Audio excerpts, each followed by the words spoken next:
Assalamualaikum warahmatullahi wabarakatuh. Alhamdulillah kita masih bisa melanjutkan eh, live streaming persepsi. Tadi ada masalah sama laptop saya, jadi saya menyiapkan tulisan buat dibaca. Tiba-tiba baterainya ngedrop gitu ya. Memang kondisi baterai healthnya udah buruk dan nggak bisa lama-lama dengan tanpa charger. Alhamdulillah, tapi masih bisa digunakan buat kegiatan pekerjaan, bisa digunakan untuk kegiatan dakwah, bisa buat untuk iklan, masih bisa. Alhamdulillah, bisa buat nulis-nulis, bisa buat apapun, insya Allah masih bisa digunakan. Yang kita takutkan adalah ketika kita punya barang tapi kita nggak bisa menggunakannya, itu kan yang berbahaya. Jadi karena setiap barang yang kita miliki, setiap barang ini akan dihisap sama Allah, harta kita akan dihisap sama Allah. Katakanlah saya barusan beli headset wireless, tapi aku cuma buat dengerin musik saja, tentunya pahalanya akan berbeda dengan aku punya headset wireless, aku gunakan untuk, katakanlah untuk live Instagram gitu kan. Salah satu alasan saya beli headset wireless dan diizinkan istri saya, yang utama adalah yang kalau aku pakai headset wireless aku bisa untuk menggunakan live streaming jadi lebih mudah gitu kan, jadi tangannya bisa gini-gini ya. Oke. Uh, kembali lagi ke ke persepsi. Nah, bismillahirrahmanirrahim. Tadi kita udah bahas tentang persepsi ya, jadi udah bahas tentang Umar, tentang istri saya, udah bahas tentang kacamata, udah bahas tentang apa. Coba dilihat di IGTV tadi, semua udah saya sebutkan di situ. Kita akan kembali bahas yaitu tentang nikah, membenarkan pernikahan. Membenarkan pernikahan itu depend on berdasarkan cara pandang kita, membenarkan cara pandang kita dulu, baru menikah. Karena persepsi ini menentukan bagaimana cara kita untuk mencari pasangan, memastikan bahwa apakah dia orang yang kita cari. Pasangan itu seperti apa yang kita inginkan, lalu kemudian pernikahan kelak nanti cara pernikahan seperti apa, atau pernikahan seperti apa yang kita akan ambil, bagaimana kemudian kita menjalankan proses sebelum pernikahan, termasuk menentukan karakteristik raw material, atau pengen spesifikasi kayak apa sih istri kita gitu kan, atau suami atau istri kita, permasalahan yang akan dialami sebelum menikah dan setelah menikah, termasuk soalan duit segala macam, semuanya akan diselesaikan kalau persepsinya udah benar. Hampir semua ya, teman-teman yang tanya ketika lagi Instagram ini semuanya akan terjawab. Tapi kok yang ada cuma ibu saya ya, tadi masih ada beberapa orang tapi sekarang nggak ada. Insya Allah nanti kalau ada tanya jawab, ada waktu, insya Allah saya jawab. Oke, kembali. Ketika persepsinya sudah benar, maka semuanya hanya akan menjadi persepsi. Semua masalah akan bisa diselesaikan. Contoh lagi ya, ketika kita itu kan tergantung dari mana tujuan atau persepsi itu tadi. Oh, misalnya saya ngajak istri saya, yang kamu mau ikut gak saya pergi gitu kan? Yang mau pergi nggak, ikut nggak gitu kan? Kemana? Jalan-jalan. Kemudian dia tanya jalan-jalannya kemana. Ya pokoknya jalan-jalan lah, pokoknya nggak jauh-jauh, pokoknya jalan-jalan yang jauh, yang bagus, yang menarik. Oke ya, ikut nggak? Ikut. Kemudian istri saya siap-siap, saya juga siap-siap. Ya tentunya kalau istri saya siap-siap, pasti saya juga disiapin barang-barang. Terus ketika hari H itu tiba, pas dibuka, loh yang ini kok ada 3 koper besar, koper kecil, sama koper sedang, apa ini gitu kan, saya tanya. Pas dibuka, lah kok istri saya bawa pakaian dingin, bawa pakaian yang tebel, bawa jaket yang tebel, mempersiapkan segala macam. Terus tak tanyain, kenapa kamu bawa segala macam ini? Kan katanya pengen jalan-jalan. Ya saya kira kita mau ke Turki yang kayak Mas janjiin waktu itu. Enggak kok, ongkiran kita mau ke Ken Park kok, mau manas-manasan nyari ikan asin gitu, nyari kerupuk buat digoreng. Jadi akhirnya siapa yang salah di kisah ini gitu? Istri saya? Oh ya enggak. Saya salah? Oh ya enggak. Bisa jadi keduanya salah, bisa jadi keduanya benar. Tapi udah pasti yang jelas yang salah adalah saya, karena saya nggak menjelaskan kemana saya mau tujuannya. Tapi kalau kedua persepsi ini sama, gitu kan? Ketika ya jalan-jalan, ayo berangkat.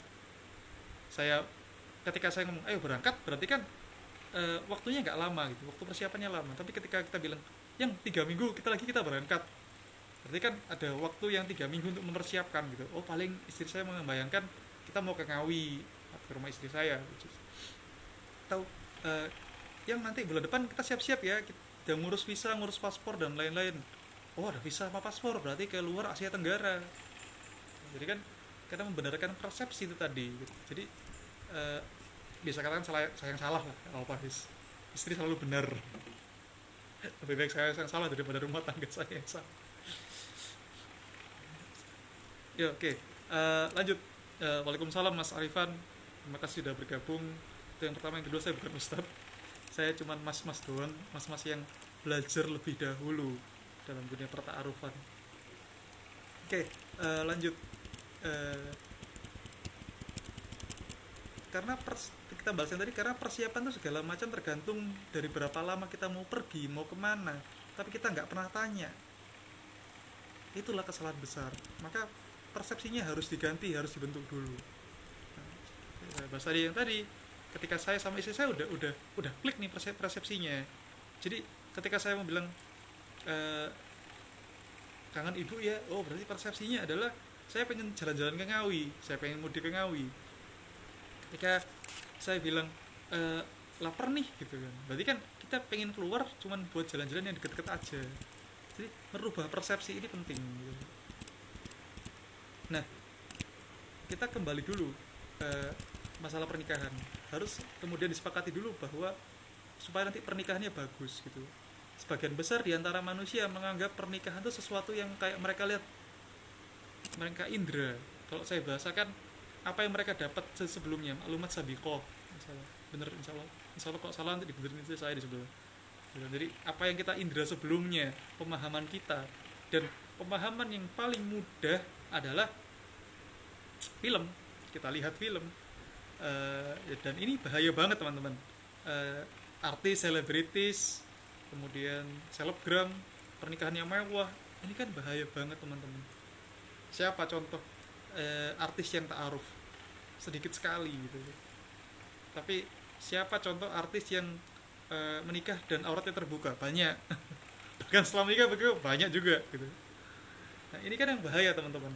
Gampangannya lah, paling gampang wis kita nonton Twilight, terus kemudian pernikahannya kayak gitu ya. Jadi pengen yang katakanlah siapa sih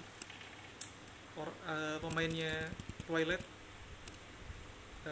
siapa sih yang jadi Robert Pattinson ya. Kalau cewek lihat Robert Pattinson ya semangat nikahnya ya, liatnya kayak saya gitu. Boro-boro mau nikah ya kan.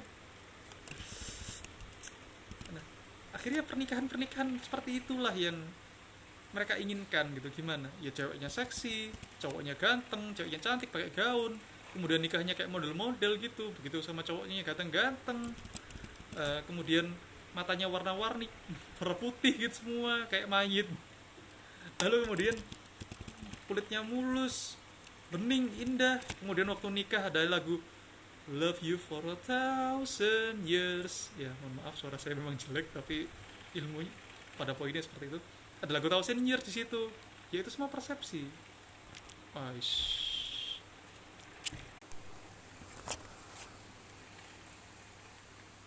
Ya tes.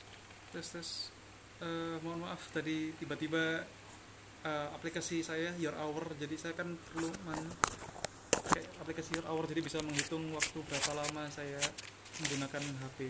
Nah, untuk Instagram saya batasi satu hari itu kurang lebih 45 menit. Jadi ketika pas 45 menit langsung mati gitu. Nah, kita balik tadi, kita bahas Twilight. Jadi bayangin ada cowok cewek cantik ganteng nikah, kemudian nikahnya diiringin sama lagu 1,000 years ya, katanya itu persepsinya mereka, pandangan mereka ketika menikah kayaknya yang seperti itu. Nah, ada lagi di Indonesia sinetron ya kurang lebih persepsinya ya sama, nikah seperti itu, ada yang ngantri, ada yang ngasih makan, kemudian eh, sorry persepsinya nikah seperti yang di sinetron ketika nikah tuh harus pacaran dahulu gitu, bahkan hampir semua di Indonesia seperti itu gitu, ketika ada yang nganterin makanan, ada yang ngasih makan, kemudian ada yang ngajak bermesra-mesraan, ini persepsi. Nanti ada yang membawa dari mencari bawa barangnya itu di mana, caranya seperti apa agar bisa merealisasikan cara seperti apa. Nah, semua itu tergantung persepsi, teman-teman. Ada lagi persepsi yang lain. Lalu bagaimana persepsi seharusnya? Gitu. Ya orang bisa punya banyak persepsi, dan yang jelas persepsi itu nanti akan ada konsekuensi dong. Gitu loh. Setiap ada persepsi dilakukan pasti ada konsekuensi. Bahkan hanya persepsi doang pasti ada konsekuensi di situ. Nah, saya mau cerita tentang bagaimana persepsi saya berubah. Oh, seru nih. Ini seru dan di sebelah dari istri saya. Jadi pasti dia denger. Nah, ketika dulu saya belum mengenal Islam, yang jelas persepsi saya tuh yang tadi saya ceritain gitu. Bagi saya pernikahan itu seperti apa itu nggak penting. Yang penting, bentuknya nggak penting, rupanya nggak penting. Yang penting saya menikahi dengan dia, dengan mantan saya. Ya, nggak usah saya sebut, nggak usah disebut. Saya masih mau hidup lebih lama. Saya masih mau tidur di sebelah istri saya, masih mau. Jadi seperti yang kita lihat di film-film, kemudian saya membayangkan menikah seperti itu, katakanlah di film Twilight, agar kita memiliki sama persepsi gitu, pemahaman yang sama. Seperti Twilight, saya jadi Robert Pattinson, terus istri ya dia jadi itunya lah, siapa sih pasannya Robert Pattinson, sing yang jelas bukan siapa namanya ya, bukan yang main ganteng-ganteng serigala lah anggaplah gitu. Maka yang saya cari apa? Romantisme gitu kan, bermesra-mesraan, hubungan antara laki-laki wanita, kangen-kangenan, telepon-teleponan, sayang-sayangan. Kalau sekarang mungkin video callan lah, katakanlah 5 jam. Lalu kemudian diperhatiin, seneng, merasa diperhatiin, senang bila dimerhatiin balik. Apa goalsnya? Pegangan tangan, jelas. Lalu kemudian peluk-pelukan dan segala macam lanjutannya yang kita udah tahu, udah paham. Kenapa kita paham? Karena banyak yang terjadi, bukan karena persepsi. Tapi kan paham, di awal aku udah membahas bahwa ini tuh film Twilight. Nah, yang ini itu yang lain lagi. Itu bahas tentang film-film sinetron Indonesia. Itu dulu ketika saya belum ngerti bagaimana ada persepsi yang lain, yaitu persepsi Islam. Maka ketika saya punya persepsi, ketika saya melakukan hal-hal seperti itu, ya nggak heran, ya nggak salah, karena memang banyak yang melakukan seperti itu. Jadi ketika saya sudah punya pacar, lalu kemudian ditanya sama teman-temannya, sudah pernah pegangan tangan belum, atau sudah pernah apa aja sama pacarnya, gitu kan ya, udah nonton belum, film apa sih yang enak deh, yang bagus buat nonton gitu. Nonton kemarin kamu nonton sama cewekmu, nonton film apa, sudah datang ke rumahnya belum, sudah ngomong apa aja belum, sudah ngomong apa belum, sudah ngomong apa, maksudnya apa sih gue. Ya ini semua tergantung persepsi gitu kan. Karena yang kita bayangkan pernikahan itu cuma romantik, hanya romantisme belaka, hanya terbatas di romantisme. Kita nggak pernah tahu bahwa pernikahan itu ada tujuan lain. Nikah itu lalu kemudian ada yang diajak ngobrol terus, ada yang merhatiin kalau sudah, ada bahkan ada yang lebih mesum orangnya, yang melakukan hal-hal yang tidak perlu saya sebutkan namanya, hal-hal biologis lah katakanlah, yang dilakukan sebelum menikah padahal belum menikah. Itu banyak, sempat ramai, bahkan ada orang yang ngaku katanya pernah meniduri, ya naudzubillah min dzalik, semoga kita semua dilindungi. Setelah itu mudah, dia pikir baru bahas punya anak, kemudian setelah punya anak jadi seorang bapak atau ibu, lalu kerja mencukupi kebutuhan anaknya, setelah itu nanti sampai dia mati, selesai. Kayak persis seperti di film-film life happily ever after, gitu kan ya. Gitu, seolah-olah nikah tuh cuman seperti itu, tek tek tek tek tek tek gitu. Ini sudah. Itu persepsi saya dulu. Sekarang no, Oke, balik ke yang lewat. Itu persepsi saya dulu. Jadi ketika saya berpersepsi seperti itu, gitu, kami semua atau beberapa orang kebanyakan berpersepsi seperti itu, maka nggak akan salah ketika eh, ketika ditanya, wajar lah kalau wajar lah kalau akhirnya kita memilih jalan, yaitu jalan namanya pacaran. Wajar lah kalau ketika pacaran pegangan tangan, ya tangan pacar saya, masa pegang tangan saya sendiri. Wajar ketika saya pengen banget ngajak dia nonton sebelahan, katakanlah Wabillahi min dzalik, apa namanya, menyandarkan kepala di bahu pasangan, karena memang begitulah orang berpacaran. Oke ya, paham ya. Wajar ketika itu saya pengen datang ke rumah dia ketika bapaknya lagi nggak ada, atau nelpon ketika bapaknya di rumahnya nggak ada orang. Itu zaman SMP SMA belum ada media sosial, belum ada aplikasi-aplikasi yang diakses dari HP. Tapi kebayangkan kalau tinggal sekarang, ya mungkin wasilahnya tinggal dirubah. Sekarang misalnya DM-an, WA-WAan, ngajak live bareng, video call misal 5 jam, ya tinggal wasilahnya aja yang diubah gitu kan. Jadi persepsinya sama, caranya yang berubah, wasilahnya yang berubah. Jadi pada poinnya adalah cara ini bebas, yang penting persepsinya dasarnya itu yang harus diubah. Karena kalau persepsinya nggak dirubah, wasilahnya pasti bakalan berubah dan setan tuh gampang masuk. Oke, balik jangan bahas benar dan salah dulu, kita bahas persepsi dulu aja. Ya itu tadi, persepsi itulah yang ditentukan bagaimana cara orang bersikap. Maka saya nggak akan merasa keberatan ketika kalau misalnya saya naksir beda agama. Ketika itu katakanlah waktu SMA saya dekat sama katakanlah perempuan yang beragama Katolik, tapi gak pacaran loh ya, cuma dekat. Karena itu sama sekali gak masuk dalam persepsi masa depan saya gitu. Ya saya cuma pengen dekat doang, nggak pengen menikah gitu. Ya dalam tanda kutip pengen maksiat doang, nggak pengen bertanggung jawab ke belakang gitu. Alhamdulillah min dzalik. Semoga Allah menjauhi saya dan semua yang ada di sini dari hal-hal itu. Jadi saya cuma pengen ya asik-asik doang, nyantai-nyantai doang, nggak peduli agamanya apa, nggak peduli apa. Kalau katakanlah sekarang mungkin banyak ya orang yang pacaran beda agama. Kalau saya dulu cuma pengen enaknya doang. Oke. Tentunya tidak akan lanjut. Tentunya saya tidak akan bisa menjawab kenapa kedekatan saya dengan rasakan maka mereka nggak akan serius, nggak akan pernah ngomong masalah pernikahan, dan mereka nggak akan serius untuk merencanakan apa yang dilakukan pasca mereka menikah.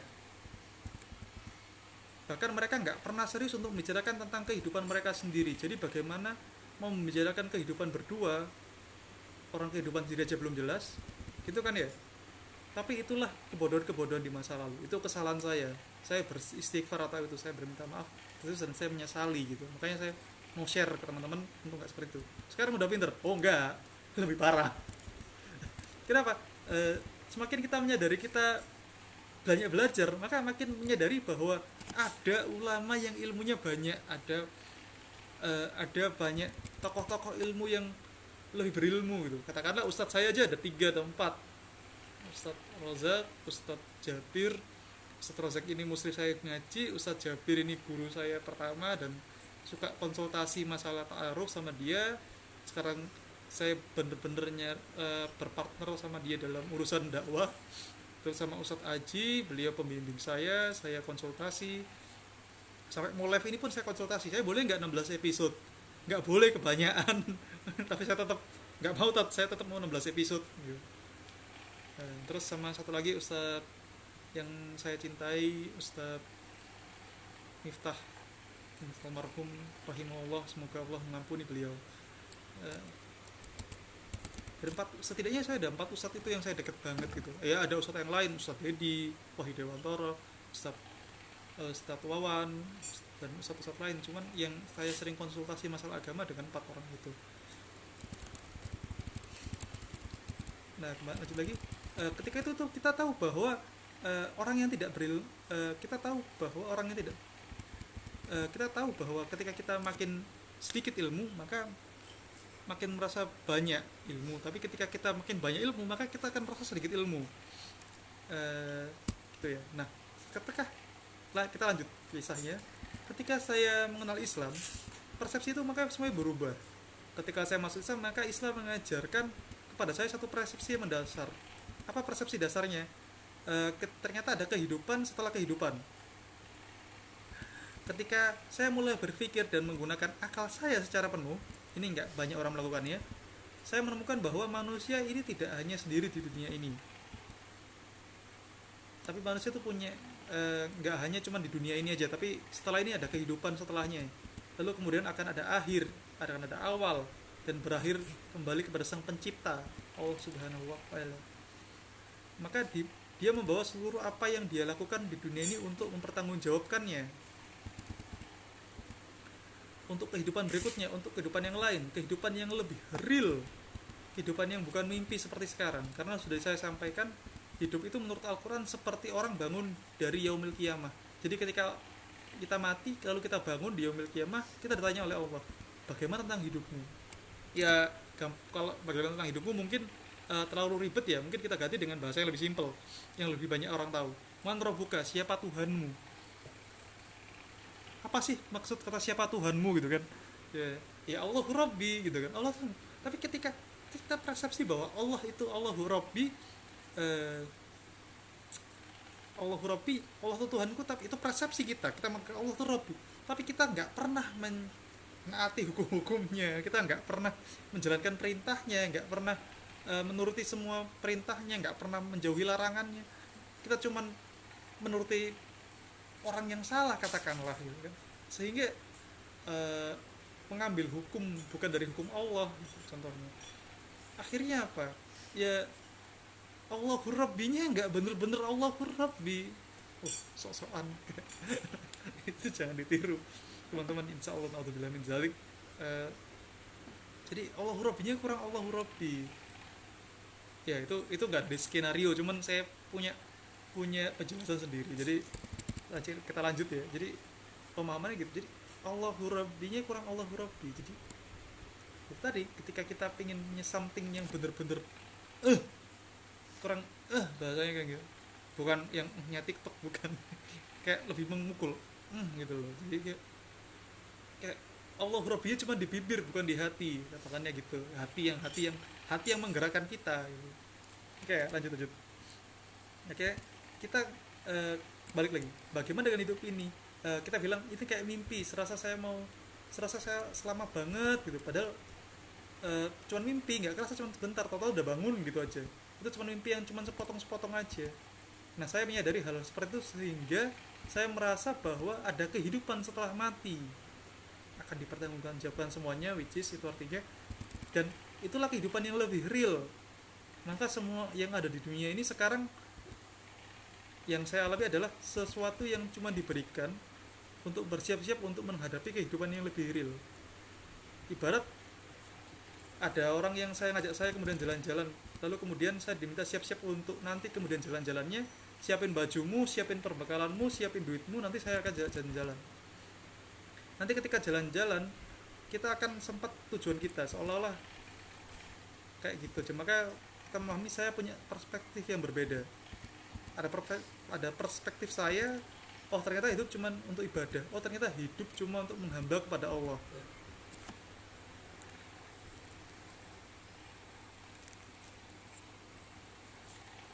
Kok cepet banget ya kesimpulannya seperti itu. Nanti saya akan panjangin, tapi nanti bukan pembahasan ta'aruf, nggak akan pembahasan pernikahan, nggak akan bahas resepsi, tapi bahas akidah. Jadi kan melenceng dan waktu kita juga terbatas. Tapi sekarang kita coba membahas nikah, balik ke nikah. Setelah saya punya persepsi yang baru, katakanlah perspektif Islam, persepsi Islam, bahwa hidup itu cuma sementara, bahwa ada kehidupan setelah kehidupan yang sekarang. Maka persepsi tentang pernikahan pun berubah. Persepsi tentang pernikahan awalnya daripada cuma romantisme belaka menjadi sebuah pertanggungjawaban, menjadi sebuah ibadah, menjadi sebuah aktivitas yang harus saya pertanggungjawabkan di akhir. Kelihatan ya? Perbedaan hanya tinggal mengganti perspektif ya, kita ganti dari persepsi romantisme belaka, pernikahan itu romantisme belaka kita rubah jadi perspektif Islam, gitu kan? Semua tuh berubah, semuanya berubah. Dari awalnya pengen pacaran dulu, setelah tahu di persepsi Islam nggak boleh pacaran, ya nggak akan pegangan tangan. Dari bahkan eh, wah nanti melenceng, bahas lagi deh, kita bahas lain kali aja, kita bahas pernikahan. Jadi dan aktif aktivitas pernikahan semua akan dipertanggungjawabkan di belakang, jadi nggak akan ada ceritanya orang yang eh, menikah gitu kan, menikah alasan yang lain dengan cara yang salah, karena memang dipertanggungjawabkan. Dan pertanggungjawab ini adalah dan pertanggungjawaban atas pernikahan adalah ibadah yang paling lama. Izin share di grup boleh gak sih? Boleh, tafadhol, jazakallah khair. Insya Allah nanti kita simpen ya, jadi ada di IGTV. Pengen juga saya share di YouTube kalau bisa, kalau nggak bisa ya udah nggak apa-apa, yang penting saya udah udah apa namanya, udah berniat, berazam untuk share ilmu tentang pernikahan. Pernikahan, jadi kan ada akhwat yang tanya, apakah ada akhwat yang tanya apakah ada kelas untuk akhwat gitu ya. Terus terang saya nggak bisa ngisi Zoom untuk akhwat karena saya belum berpengalaman diskusi dengan akhwat, satu. Yang kedua, saya bukan kapasitas saya untuk ngisi akhwat, biar akhwat sendiri aja yang ngisi. Tapi kalau saya nge-share gini kan, saya tetap punya di Zoom nanti buat ikhwan aja, yang akhwat nanti bisa nonton langsung di IG Live atau di YouTube. Kayaknya mungkin kalau saya bisa nge-share di YouTube, maka saya di YouTube aja. Kalau di IGTV, ya IGTV aja. Nanti lihat mudahnya bagaimana. Oke, lanjut. Pernikahan itu adalah ibadah yang paling lama. Karena contoh lah paling gampang, sholat itu ibadahnya paling lama 5-8 menit, paling lama 10 menit kalau khusyuk banget. Ya kalau saya 3 menit lah. Rakaat pertama 1 menit, rakaat kedua 3 menit, 1 menit, rakaat ketiga 1 menit, rakaat keempat udah nggak ada. Ya, saya bertanda ya, insya Allah semoga Allah menerima semua ibadah kita ya. Tapi kalau menikah kan bertahun-tahun gitu. Contoh lah artis loh yang katanya romantis 4 tahun. 4 tahun masih bertahun-tahun kan, nggak sebentar, padahal perspektifnya salah, masih bertahun-tahun. Apalagi kita gitu kan, yang udah Islam, yang katanya Islam, yang katakan menikah tujuannya untuk ibadah, masa cuman 5 tahun. Dan nggak ada satupun orang kecuali orang gila yang sudah berencana kapan kita nikah. Ini ini khusus buat pernikahan yang di Indonesia ya. Aku nggak akan bahas pernikahan kontrak yang terjadi di negara-negara konflik. Ini konteksnya di Indonesia. Bagaimana hukum nikah kontrak, Mas? Jangan bahas di sini lah. Ilmu saya cetek. Saya mampunya cuma ngisi ta'aruf doang. Kalau masalah hukum biar ustadz-ustadz yang lain yang tahu ya. Ustadz Khalid, Ustadz siapa. Insya Allah lebih paham masalah hukum-hukum daripada saya. Saya cuma membantu menyampaikan. Nah, nikah kan sudah ada rencananya besar, berencana sampai akhir. Nikah kan udah rencana pernikahan udah ada. Lah masa ada orang gila macam apa yang merencanakan nikah itu segera berakhir, katakanlah naudzubillah min dzalik, yang minggu depan kita ini dong, habis kita nikah bulan Maret 2053 kita cerai ya gitu. Nggak ada. Karena semuanya itu kan memang dinilai gitu di ibadah. Karena perspektifnya udah bener, kita pengen tuh sekali nikah tuh untuk selama-lamanya. Bahkan saya pengen istri saya sekarang jadi istri saya nanti yang menikah saya di surga tuh. Karena itulah, karena perbedaan pandangan, perbedaan perspektif yang berbeda-beda, maka semuanya akan berbeda semua ke belakang. Oh ternyata yang namanya nikah itu sebuah ibadah ya. Oh ya semua tahu nikah itu semua ibadah. Maka saya akan melakukan ibadah seperti apa yang diinginkan oleh bos saya. Ini penting. Contoh Contoh misalnya, eh, bagus ya bu, saya tolong, ada penjelasan, sorry. Eh, karena masalah ibadah ini bukan suka saya, bukan kesukaan saya, tapi kesukaan bos saya, kesukaan, eh, karena masalah ibadah bukan sukaan saya, bukan masalah saya demen, bukan saya demen, saya bisa, saya suka, tapi bukan saya prefer, tapi dia yang prefer, bos saya yang prefer. Katakanlah bos saya atau klien saya atau partner saya gitu kan. Ibaratnya gini, ada bos bilang, bagus, ini tolong dikerjakan seperti yang saya mau. Ini datanya ini dibandingkan sama ini.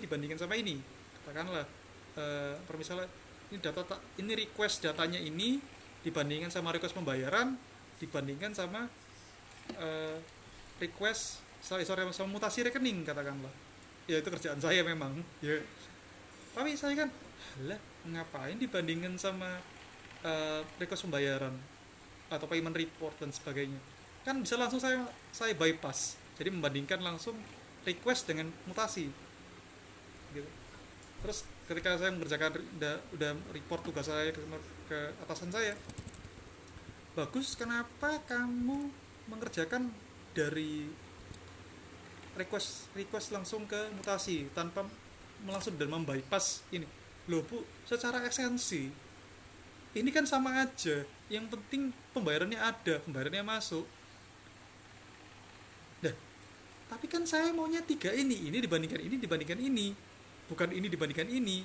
Duh, ya nggak gitu dong bu, kan esensinya sama aja, pemahamannya sama aja, tujuannya sama aja, kenapa kok pengennya gitu? Terus saya dijelaskan, akhirnya saya dapat pemahaman bahwa uh, apakah memastikan bahwa pembayaran ini adalah pembayaran untuk membayar ini. Akhirnya kan nggak nemu kan, nggak bisa memastikan kebenaran, sedangkan tugas saya kan memastikan gitu kan, memastikan bahwa ini tuh bener, ini tuh ada, ini tuh eksis. Jadi kan saya perlu dikalibrasi ulang kemampuan saya akhirnya kan. Nah itu, oke lanjut, singkat cerita kita bahas yang lain. Bagus, ini tugasnya saya kasih 5 tugas, yang 3 wajib, yang 2 kalau ada waktu lebih silakan dikerjakan. Oke bu. Kemudian datang besok, pulang, bagus, reportnya dari mana? Ini bu, ini yang 2 saya kerjakan, yang 3 saya pending. Kenapa? Yang 2 saya tuh jago banget bu, saya paham banget, saya ini gua banget, bahkan saya buat laporan ini sebagus mungkin, serapi mungkin, sekeren mungkin, semudah dimengerti mungkin, dan pokoknya mapol. Loh, tapi kan saya butuhnya yang 3 bukan yang 2. Terus ada backsound, deng deng deng deng deng deng deng deng. Kan akhirnya, nah bu, tapi kan yang 2 ini saya bisa mengerjakan baik, saya lebih baik mengerjakan yang 2 benar daripada 3 salah bu. Nah saya nggak peduli, tapi kan saya butuh yang 3 bukan yang nomor 2. Sampai sini paham ya? Saya pengen, misalnya bos saya katakanlah pengen, katakanlah bos saya gitu kan, katakanlah kembali ke perspektif pernikahan, ibadah itu kerjaan, katakanlah bos itu berarti bosnya itu yang punya gawe, yang punya hidup, Allah Subhanahu wa taala. Maka kemudian ketika dia minta pernikahan tuh yang 3, yang 2 bisa dikerjakan, yang katakanlah yang 3 wajib, yang 2 sunnah gitu kan. Tapi cuma ngerjakan yang sunnah doang, yang wajib enggak, dapat dosa iya.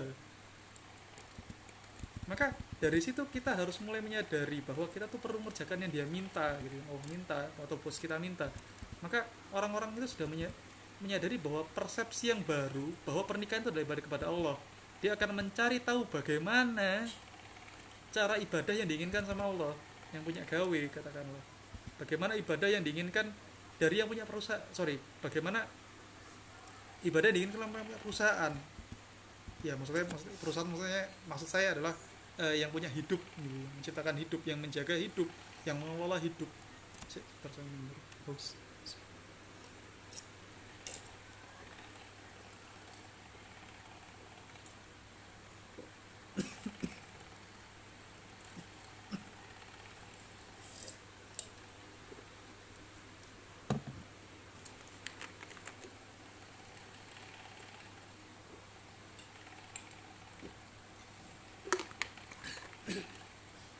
adalah saya selalu berterima kasih pada supporter terbaik saya, Rizatul Umar, kasih saya kasih sepanjang masa, dan semoga saya bisa bertemu dia di akhirat nanti masuk ke surganya Allah. Amin ya rabbal alamin.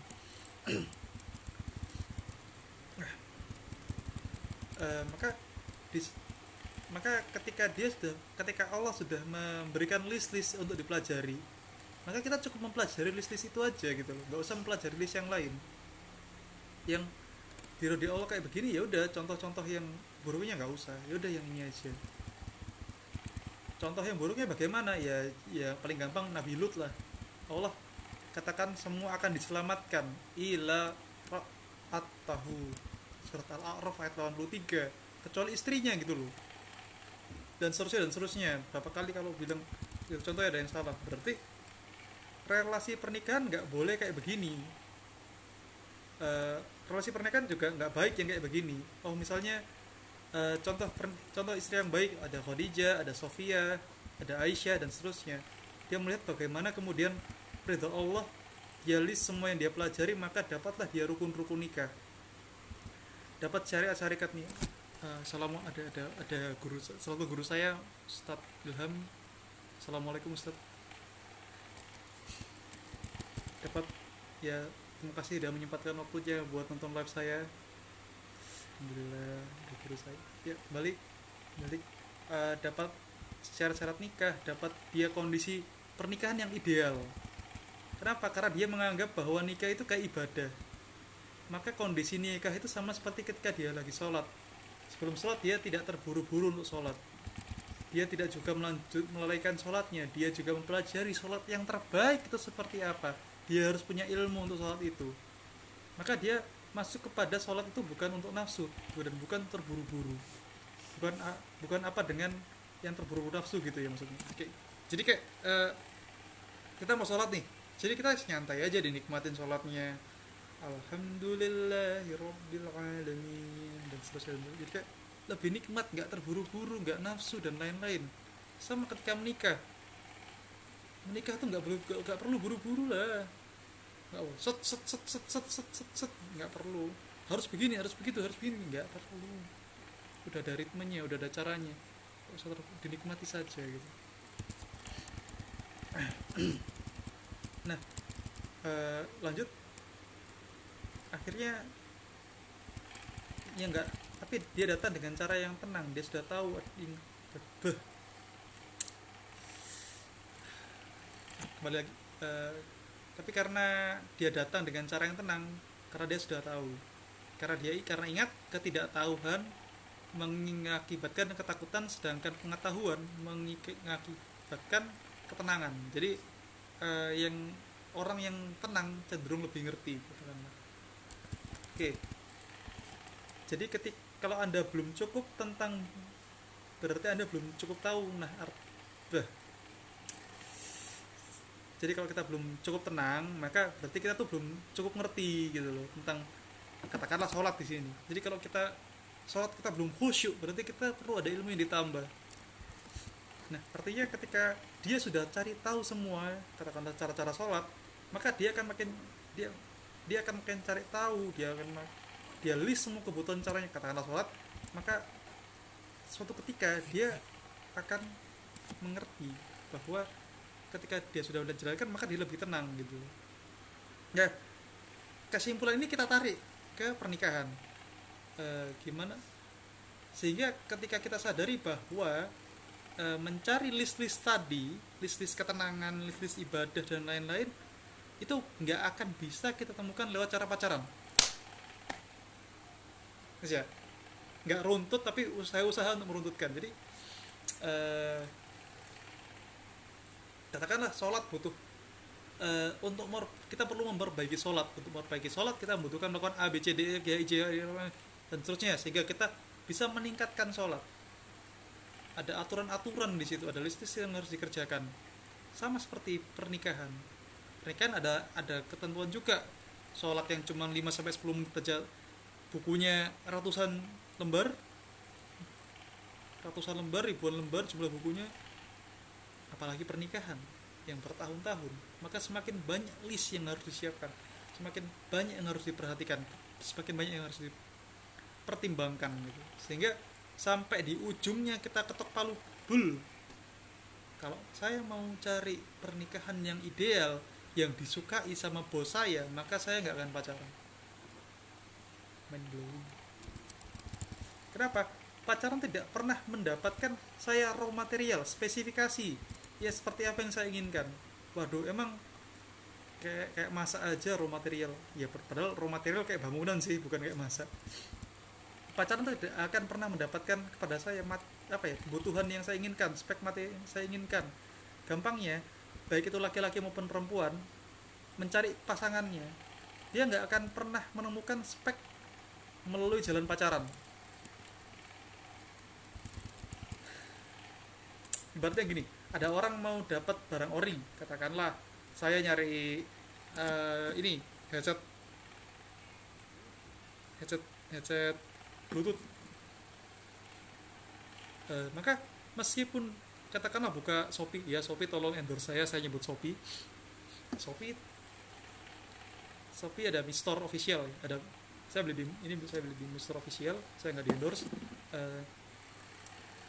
Saya bilang ke istri saya, saya beli, saya nyari headset yang kualitasnya bagus, katakanlah yang masih baru, yang ori di Shopee.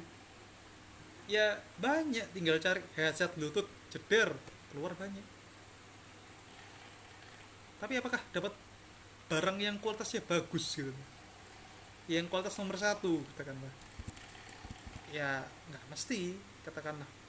Nah sama aja kayak misalnya kita nyari barang, katakanlah headset Xiaomi, tapi di toko-toko yang jualan barang-barang bekas, barang-barang curian, katakanlah di Surabaya ada namanya pasar maling, black market,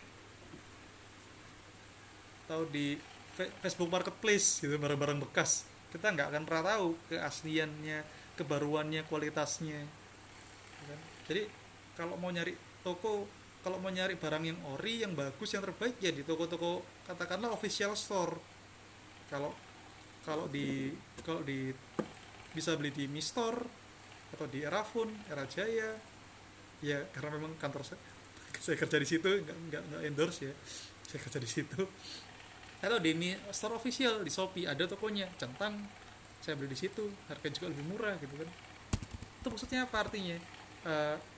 Kalau saya mau cari barang yang terbaik, spek yang terbaik, apa yang saya inginkan, maka saya akan mendapatkan satu kesimpulan, yaitu saya harus saya harus beli di tempat yang benar gitu. Saya ngikuti aturan cara membeli yang benar, sehingga saya dapat kesimpulan kalau saya mau taat sama Allah gitu kan, saya mau cari raw dan spek material yang benar, taat sama Allah, nggak di sini nyarinya, nggak di pacaran nyarinya gitu. Bukan pacaran yang saya cari, bukan via pacaran yang saya cari. Oke, apalagi misalnya contoh, maka tidak ada lagi pernyataan bahwa orang-orang yang mengganti persepsinya nikah itu sebuah ibadah. Nggak akan ada dia pertanyaan, Ustadz atau Ustadz, Mas, bagaimana kalau saya mau nikah tapi nggak punya duit? Nggak akan ada lagi. Itu saya juga kayak gitu. Udah mau nikah, saya mau nikah pas corona gitu, pas duit saya. Ya enggak Pak, ya enggak ada lagi, ya nggak akan ada terjadi seperti itu gitu ya. Meskipun kalau semua istri saya pernah hampir bilang gitu, yang saya udah belum mau nikah gitu kan, saya ngechat sama calon istri saya miskin gitu. saya gitu. Tapi nggak akan ada lagi gitu loh. Kenapa? Karena dia tahu bahwa duit memang penting, tapi ada hal yang lebih penting yang menjadi pikiran. Karena apa? Persepsi orang tentang pernikahan itu harus mewah, harus puluhan miliar, harus puluhan juta, harus ratusan juta. Itu yang saya pengen untuk kemudian rubah gitu kan. Ketika saya sudah punya persepsi bahwa nikah itu ibadah, nikah itu karena Allah. Soal menghabiskan duit ratusan juta itu kalau di ibadah itu hal yang lain, tapi bukan itu titik bahasannya.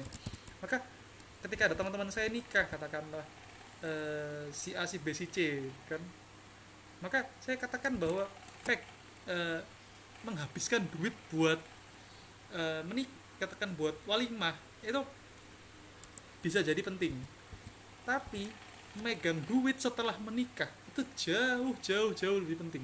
Kenapa? Karena setelah menikah kita tuh bakal eh, timbul pengeluaran yang baru gitu, perkenalan yang baru yang bahkan kita nggak mengira itu apa. Maka Allah menyampaikan dalam Al-Quran di surat An-Nisa ayat 34, Ar-rijal qawamu 'alan nisa, sesungguhnya seorang laki-laki itu adalah supporter, adalah pengayom bagi wanita. Yang nyatanya selama saya ngisi live ini saya disupport sama istri saya. Oke, kenapa kenapa Allah katakan pada lanjutannya bima fadalahu ba'dum ala ba'din, karena kami telah melebihkan satu di antara mereka dan sebagian lainnya dengan sebagian lainnya. Jadi porsi laki-laki itu sebagian lebih banyak daripada perempuan. Nah, maksudnya dua kalinya gitu. Ini bukan berarti yang lain-lain ya. Jadi Allah tuh ngasih dua lanjutannya bima wa bima angfaku win aufalihim. Jadi atas apa yang mereka berikan kepada harta-harta mereka kepada mereka. Jadi kita tuh memang dikasih lebih banyak rezeki, katakanlah 2 banding 1 atau 1 banding 1/2, supaya kita laki-laki itu memberi, mengasihi nisa gitu. Ini yang nggak pernah dibahas gitu. Nikah harus mewah, makanan harus prasmanan, katakanlah nggak mau yang piring terbang ketika pernikahan, bla bla bla bla bla bla bla bla. Set, yang penting itu setelah menikah kita bisa menafkahi dengan benar, itu yang penting, dan itu yang sedang saya kejar. Saya nggak pengen istri saya punya masalah gitu tentang ekonomi. Artinya apa? Setelah pernikahan itu justru lebih perlu harta daripada sebelum pernikahan. Ini kan masalah persepsi. Mau dihabiskan, sama-sama punya uang 500 juta, mau dihabiskan di mana? Buat setelah menikah atau sebelum menikah atau ketika menikah? Katakanlah sebelum menikah itu mempersiapkan lamaran mulai dari A, B, C, D, E, F, G, H, I, J, K, L, M, budaya, mengerjakan hal-hal budaya dan lain-lain. Atau ketika menikah menghabiskan buat resepsi atau walimah atau akad nikah, beli baju pengantin dan lain-lain yang bahkan cuma buat sekali pakai, atau bahkan untuk pernikahan yang jangka panjang gitu loh. Mas, saya mau menikah tapi dia belum, mohon maaf Ustadz gitu ya, dia belum paham banyak tentang Islam, katakanlah, bahkan katakanlah dia nggak sholat, dia nggak kerudungan, katakanlah. Ya saya jawab, ya tergantung persepsi antum, tergantung kamu maunya bagaimana, tergantung anda maunya bagaimana. Kalau saya sih nggak mau, karena karena yang saya pahami adalah nggak nyaman ya. Kalau dia nggak kerudungan dan dia apalagi kalau nggak sholat,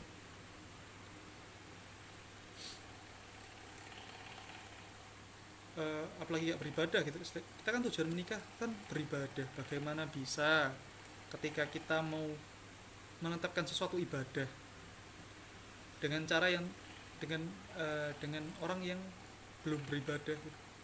Kita mau berumah tangga, kita mau sholat jamaah tapi orangnya belum bisa sholat, pasti akan berat, selisihnya akan jauh. Tapi namun sebaliknya gitu loh. Tapi saya berpikir kalau saya pribadi, gimana saya bisa beribadah kalau saya tidak menemukan istri yang bisa taat sama Allah. Paham ya maksud saya? Jadi ketika saya taat sama Allah gitu kan, ketika saya taat sama Allah dan istri taat sama Allah, pas. Kalau katanya Mas Abi Pamungkas, Aji Biro Pamungkas, Abi Pamungkas, jadi dia pernah bilang sama saya, istri suami yang taat sama Allah itu jalannya tuh gini, beriringan, berbarengan di tujuan yang sama. Kenapa? Ya karena persepsi ini yang kita bahas. Tapi ketika suami dan istri itu enggak taat sama Allah, katakanlah, punya persepsi yang berbeda, maka satu akan jalan ke kanan dan satu akan jalan ke kiri, atau sebaliknya. nggak akan pernah ketemu tujuan yang benar karena persepsi udah salah. Nah, ini kontekstual yang pertama. Yang kedua, beda hal dengan kalau kita mendakwahi orang. Saya orangnya welcome banget. Misal, yang paling gampang, saya mendakwahi masalah riba kepada teman-teman yang mau ngajukan KPR. Ya, terlepas dari dakwahnya, terlepas dari. Tapi saya nggak akan langsung menyinggung.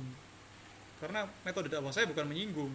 Menyinggung iya, tapi bukan menyinggung apa yang nggak bisa dibenarkan. Karena kita tahu sendiri kalau orang yang bertransaksi riba itu seperti orang yang kerasukan syaiton. Jadi ya saya membenarkan apa yang belum salah. Jadi ketika dia bilang mau ngajukan KPR, sebelum dia ngajukan KPR udah saya bilangin, Mbak, jangan KPR, mending nyari yang in-house, nyari properti yang syariah, nyari yang gini gini gini.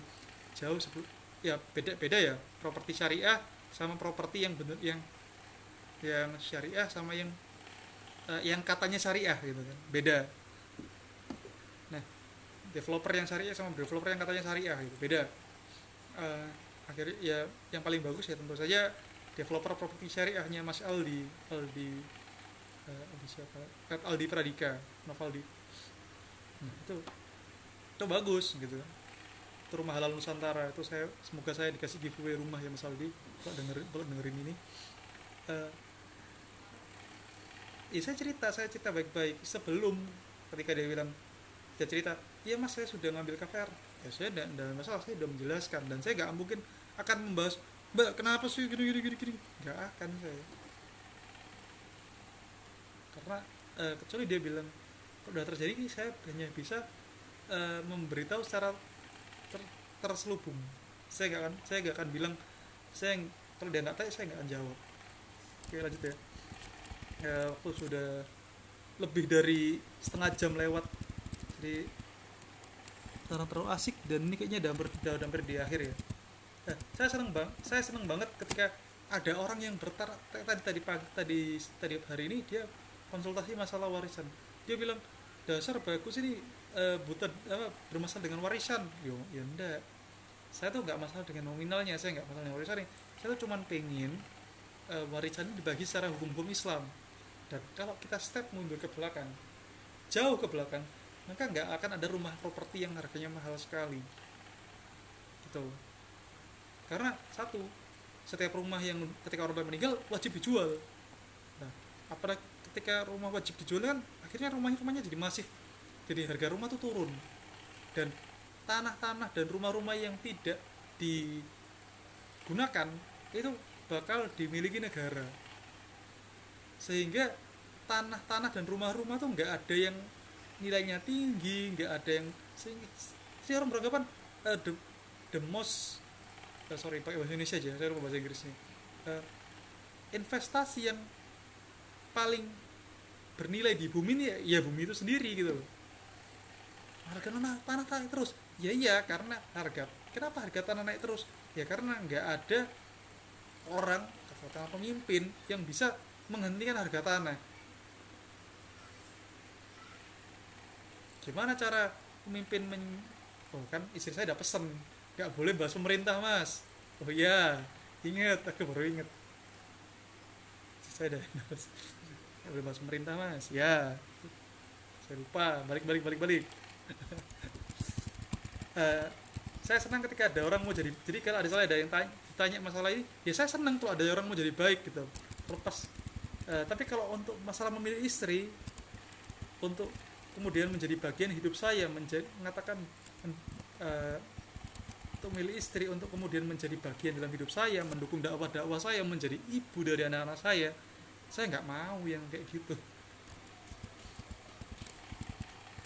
Itu sama aja kayak ada orang nanya ketika sholat, Ustadz saya boleh nggak sholat tapi saya pakai celana pendek?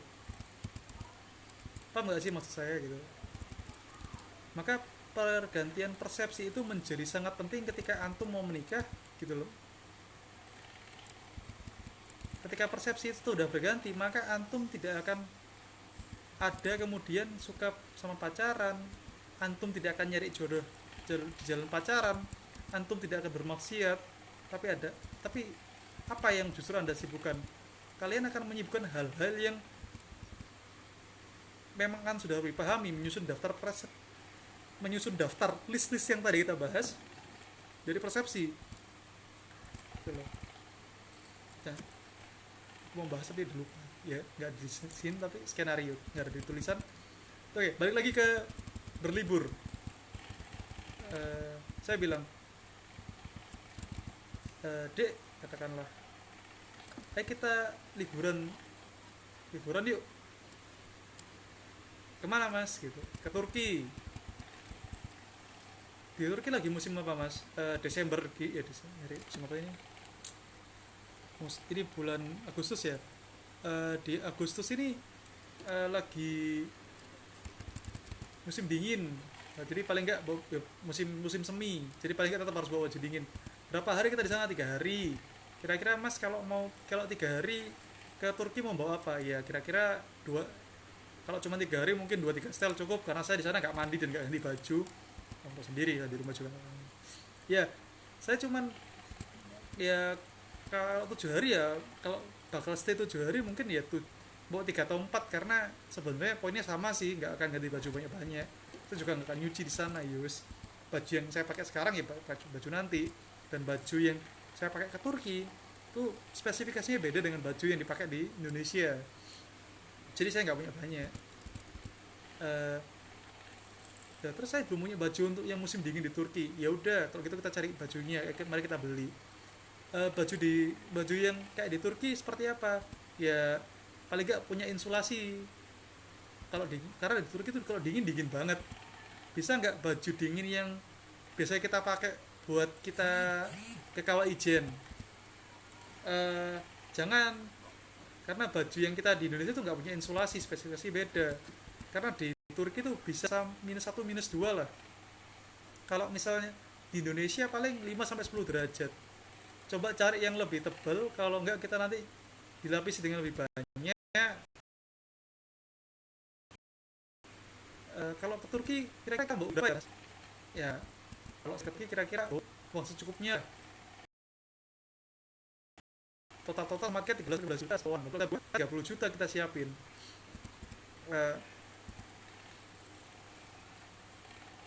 Fas'alu ahlan zikri in kuntum la ta'lamun. Hanya kepada orang-orang lah, hanya kepada orang-orang yang mengingat. Jadi yang tahu seandainya kalian tidak memahami tentang suatu perkara supaya tidak salah persiapan. Nah, ini tentang persepsi, ini tentang bagaimana cara kita memandang pernikahan. Ini yang paling awal. Ibaratnya kalau kita mau kuliah, ini adalah matrikulasi. Ini dasar banget pembahasan yang persepsi. Kalau kita pembahasan tentang persepsi, belum lagi kita membahas tentang yang di dalamnya itu nanti pembahasan tentang visi pernikahan, visi misi, bagaimana cara kita menyiapkan keuangan, bagaimana cara menghadapi orang tua. Karena ini baru pertama, nanti kita akan bahas masalah yang lagi akan muncul. Karena ketika sudah kalau kita sudah berazam menghindari pacaran, maka itu hanya hal yang paling dasar.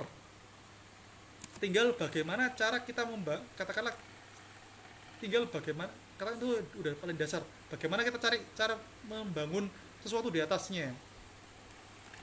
Memilih orang-orang yang tepat, kasus misal ta'aruf atau khitbah atau belum lagi bagaimana kita memilih orang-orang yang pas untuk menjadi ta'aruf, orang yang ta'aruf misalnya, atau khitbah dan ta'aruf. Lalu bagaimana proses ta'aruf dan khitbah itu, lalu bagaimana meyakinkan orang tua.